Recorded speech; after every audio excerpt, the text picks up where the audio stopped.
Hello，大家好啊！今日我哋會分享一個關於變美同埋勇敢嘅故事。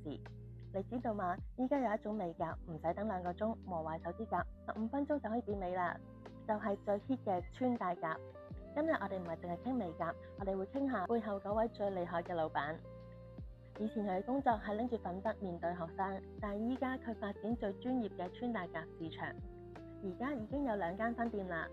我哋歡迎由小學老師轉為穿戴甲嘅老闆 Tracy。Hello， 我係 Tracy， 歡迎你啊 Tracy。不如分享下點解會由小學老師轉為穿戴甲嘅老闆？係啊，其實我以前係個小學老師嚟嘅。咁我當時辭職嘅時候，啲人都會覺得好奇怪，因為老師一份工咁穩定嘅，薪高糧準啊，多假期啊。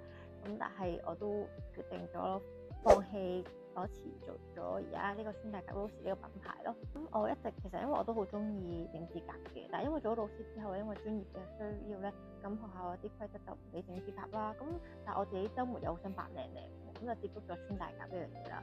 咁發現哇好正喎，係入咗坑啦，好想帶俾更加多香港女性更加多嘅美甲選擇啦。咁又覺得佢又快又唔傷甲，又可以隨時換款，咁其實係我好一個覺得一個好好嘅嘢。而且當時喺香港都係一個藍海嘅市場啦，咁所以我就決定喺香港發展呢個品牌啦。所以我嗰陣時其實辭職嘅時候都好大 struggle 㗎，我會覺得雖然我繼續做老師咧係好穩定啦，但係咧我就唔知自己人生條路改行幾遠，咁所以我就決定俾自己放手一搏，就攞錢去開創咗呢個品牌。大家見到你咁成功，一定覺得好 thrill 好開心。但係咧，身為過來人都知道未必係一帆風順㗎喎。即係創業遇到啲咩困難？咁一開始我都係由零開始啦，冇資金、冇經驗、冇團隊嘅。咁我記得啱啱開店嘅時候咧，係租咗個勁細嘅單位，好似嗰啲studio 咁樣咧，100尺咁樣係啦。咁所以都係自己一腳踢啦，無論開店啦、經營 IG 啦、產品拍攝啦、複客啦，所有嘢都係自己一個做晒啦，寄貨啊咁樣。咁當時都好辛苦。當時仲會懷疑自己啦，如果生意唔好啊，啲產品賣唔出咧，仲會好大壓力啦，會有少少 emo 嘅狀態咯。我記得有段時間仲會係咁懷疑自己，會諗緊啊，我係咪揀咗條唔錯嘅路啊咁樣？但係當時就好好彩，就有班客人咧喺我嗰度整完指甲之後咧，真係俾好多正面嘅 feedback 俾我啦，就會同我講話，可能俾翻啲回覆俾我話佢戴得好開心啊，做得好好啊，好靚啊，俾人讚啊，咁呢啲都係令到我繼續冇放棄到繼續想將呢個品牌繼續 run 落去嘅一個動力咯。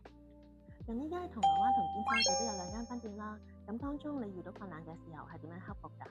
如果團隊有問題嘅話，我就建立更加好嘅制度啦。咁當中都有好大嘅得着嘅，喺創業期間，亦都好多困難啦。咁但係以前咧，可能遇到困難嘅時候，我就會可能有少少埋怨啊，怪點解會咁樣，點解會咁樣啦。咁但係而家有少少唔同咧，就係我會諗點樣去令自己做得更加好咯。例如產品唔夠好，咁我哋就改善產品嘅質量啦。如果有客人投訴嘅話，咁我哋就改善服務啦。咁慢慢我都會發現咧，其實每一次困難咧，其實都係一個俾你進步嘅一個動力嚟嘅。咁我呢2年一直教識我嘅嘢，都係創業其實係冇準備好嘅咯，係啦，只係睇下你肯唔肯繼續進步啦，繼續去改善自己咯。有時係咧開始咗，你先會準備好。聽完個咁熱血嘅故事，最美嘅一刻永遠都係你追求夢想嘅嗰一刻。